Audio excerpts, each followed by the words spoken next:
We knew something was going wrong when we made the move down to Texas.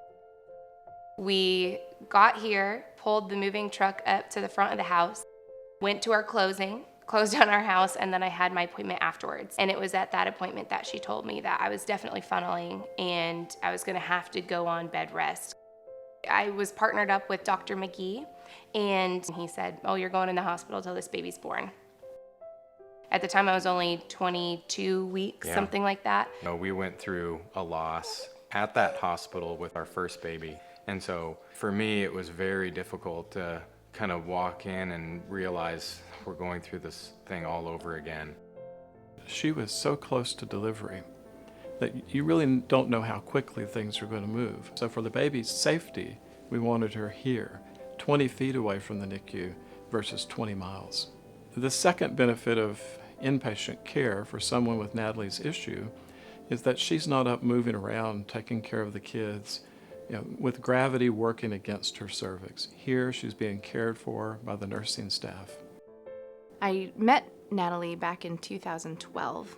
She always has had a special place in my heart because of her first loss. And with this one, she knew what she needed to do to keep this baby in because she didn't want another loss.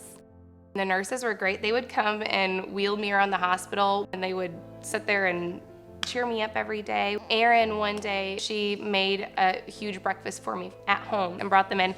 Of course, served them up on a little Halloween plate for me. Even though we were going through such a difficult time in our lives, they made it enjoyable. She always kept a positive attitude, and every day it was like one more day closer. And she's just very, very sweet. Her whole family's sweet. I was there as she had her first little baby boy, and it's probably one of the most memorable deliveries I've ever been involved in, and not because of the happiness that you expect in labor and delivery.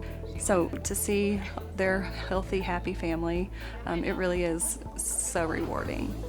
It was just great to have that previous bond with so many of them, and then all of them knowing that I'm going through this again, and they were able to kind of walk through it with me, be there with me. If we have another one, we're staying put right here because I need that team with me.